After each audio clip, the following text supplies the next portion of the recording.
Okay, hello. Back again at Mike's Laboratory. I decided to go ahead and do part two of the talker repair right away rather than wait. That way, we'll go all the way through the disassembly and cleaning, and then the next part at the end of the week, part three, will be the reassembly with new pads and new needle and everything like that. Okay, all right. So without further ado, let's take it all the way down, and here we go. Okay, we have the flywheel cleaned as I showed in the last video. And next thing you want to do to the flywheel is just clean all the gunk, the old glue from the old pads off of there, and rough up the surface where they sit a little bit. That way the new pads can stick without any problem.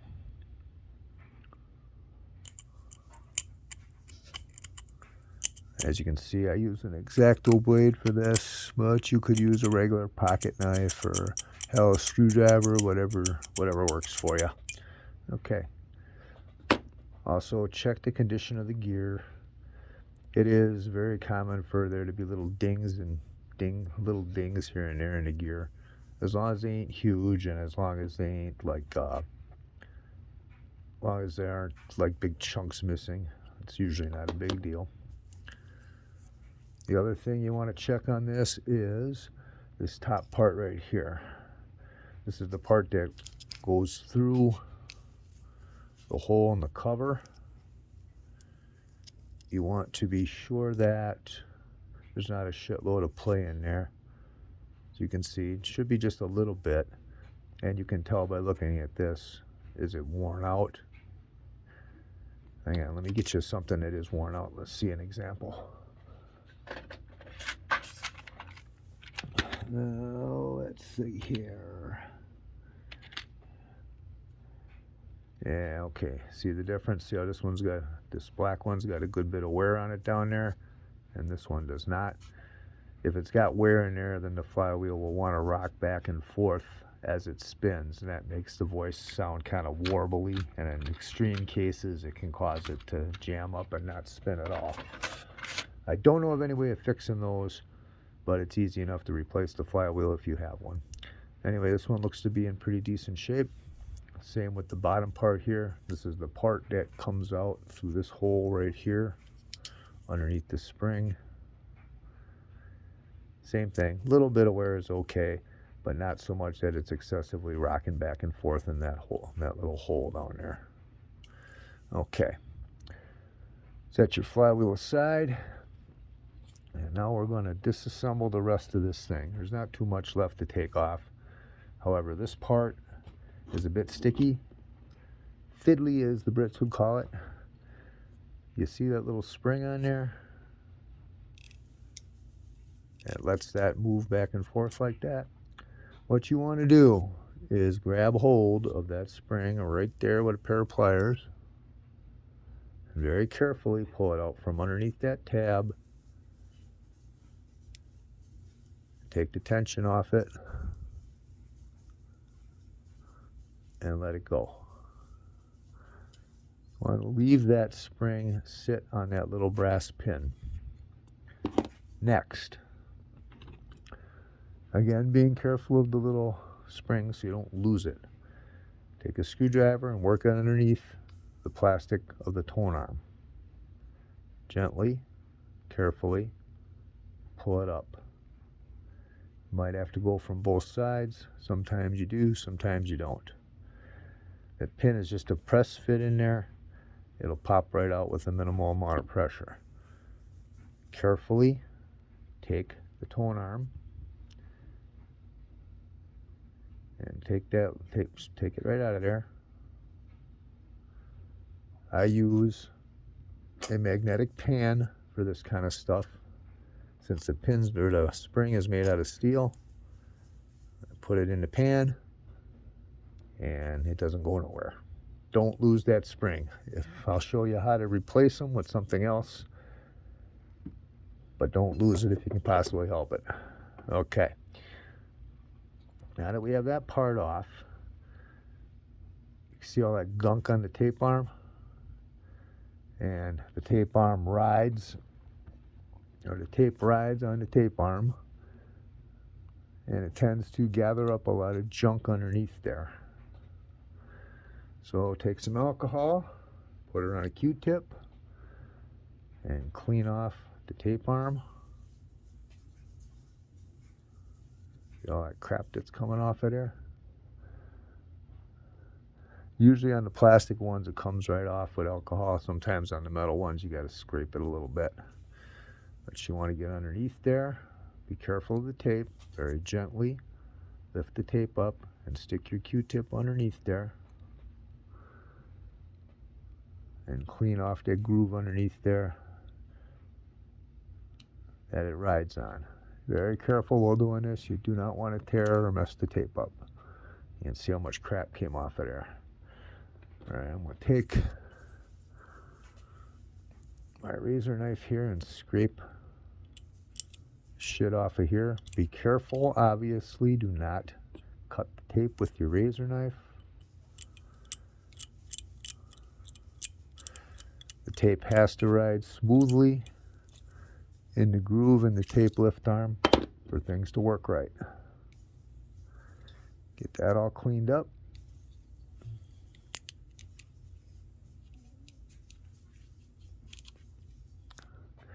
Then move on to the next part.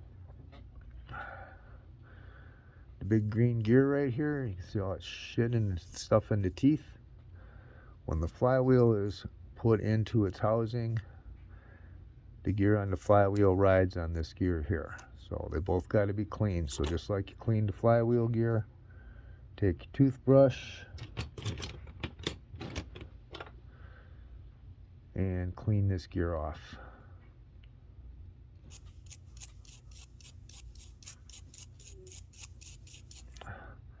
It'll rotate in counterclockwise direction like that.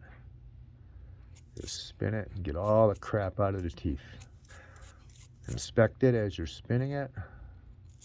Look for broken or missing teeth. Again, little dings here and there ain't a big deal. But if you got a tooth that's completely missing or broken in half or something like that, that'll cause problems.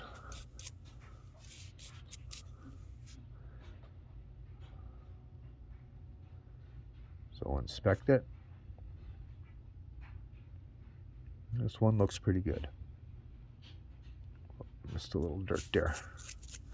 Again, alcohol is your friend. I try to do this right after I blast it full of alcohol to clean the other stuff. So that way it's got plenty of alcohol on there to dissolve the dirt. Get down in there a little bit. You can see that that the peg on one side rides in that little hole right there.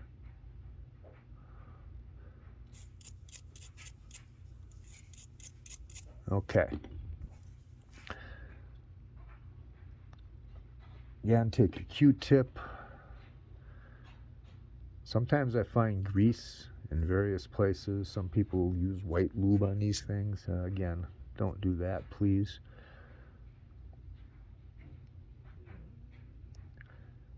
But go over the box and just basically clean everything. You can leave the spring and the tape for later. It's far easier to clean the spring and the tape once we have a new string in there. But as I said, just basically go over the whole thing in the little nooks and crannies and just get all the crap out of there. Also clean the inside of the flywheel housing. And make sure you dry it out real good. You don't want any alcohol in there when you put the flywheel back together. And that's basically the process for cleaning at this stage.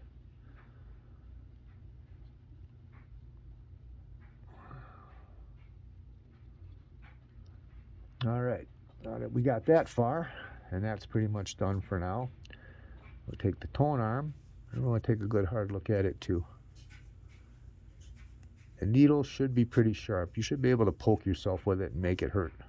Not as sharp as a fish hook or a sewing needle, but sharper than that. A dull needle, you can see how the tip's all dulled out, needs to be replaced. And take a look at the rest of the tone arm. Make sure there's no cracks in it or excessive dirt or anything like that. And then just brush it off. Again, use some alcohol if necessary. Clean her up a bit. Okay. Now we have all of these pieces cleaned and pretty much ready to go on to the next step. The next step is going to be take the needle out. This is not hard to do, but again, it's one of these things with talkers that's a little bit scary. Just a touch. So, what I do is I do this.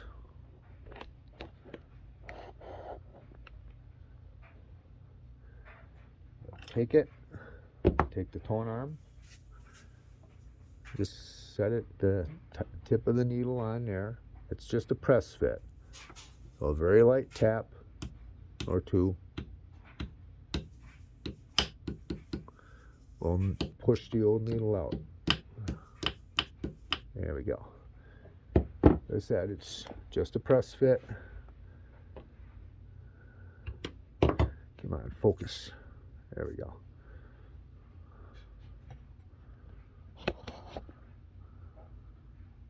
And then I just take a pair of pliers, grab hold of the, okay, that one just came right out. Okay. Let's get a little closer look here. Of course, it's not going to focus right, of course.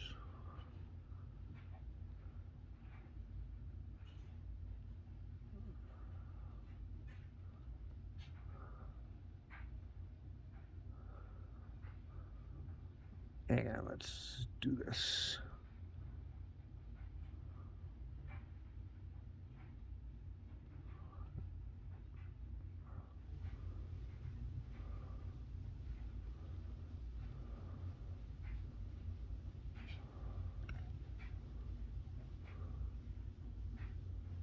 There we go. See how dull that tip is? Well, actually, I kind of probably dulled that by beating on it, but whatever. All right. Now I'm going to show you how to replace this. So what you want to do next is get your new needle. I'm going to show you what I use.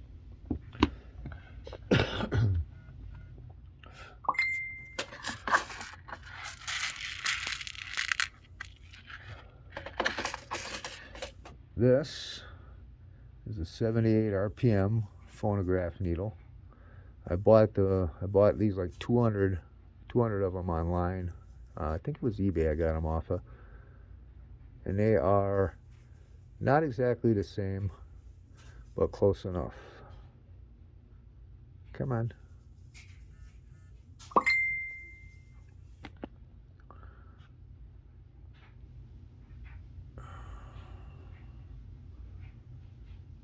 Just going to be very stubborn, isn't it? There we go. Nice pointy tip. Ow. Yep. Okay.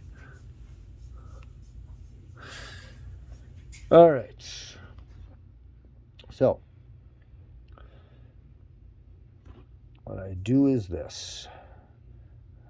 This is going to be tough to see on here, no doubt. I take the old needle and I grab it by the tip right here. I take the new needle and kind of slide it in between there. So, and I make sure that the tips line up.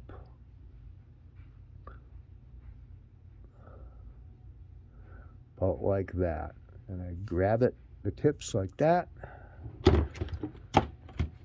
Take a pair of cutters, slide the new needle in there.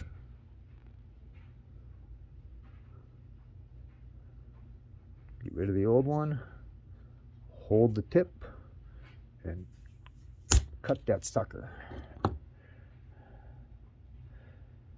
Then, again, this is fiddly. Stick the needle in there. The ones that I use, I was unable to find any that were beveled that would fit perfectly into the hole. Once you cut them, they're too small, want to slide through the hole. So I hold it in there with my finger, like this. A dab of super glue, not much, just a little dab.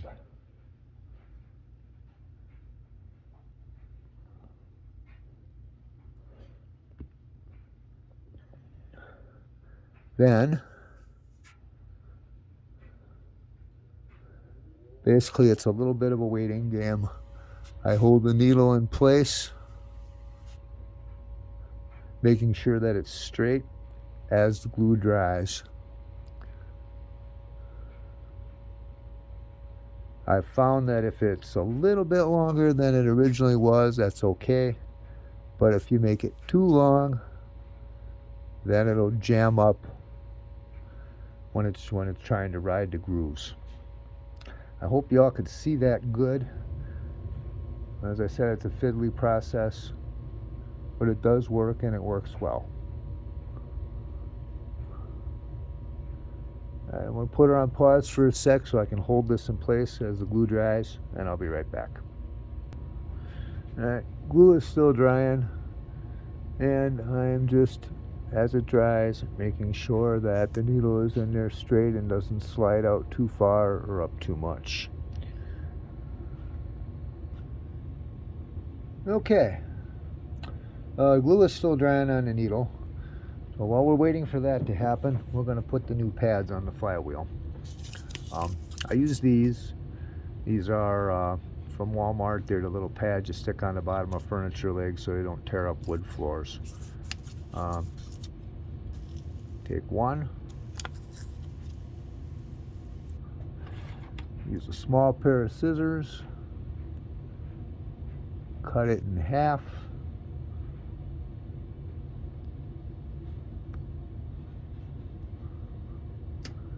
And then take your flywheel, stick the pads on there like that, and on the other side like that,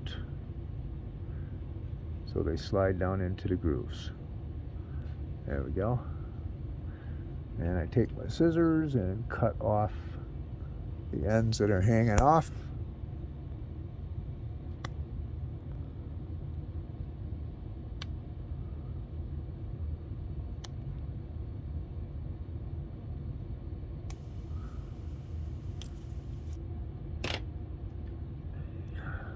Give them a bit of a push down to make them stay. And these will be trimmed down most likely later in the process when we put it together. However, for now, this part's done. Set that off to the side with your needle. Okay. Hope everybody got a good understanding on that. That's the basic takedown and replacement of some of the parts. The next video, we'll go ahead and we'll put the flywheel back in and cut the pads down to the correct size, and we'll put the needle back, or the tone arm and the needle back on,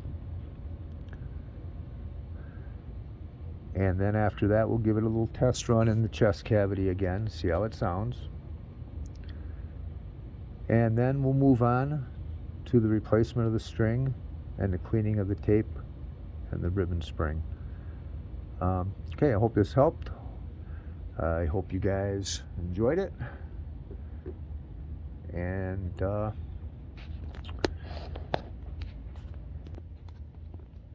I guess we'll see you next time for another episode of Talk or Repair at Mike's Laboratory. Y'all have a good night. Happy rest of your weekend. We'll see you soon.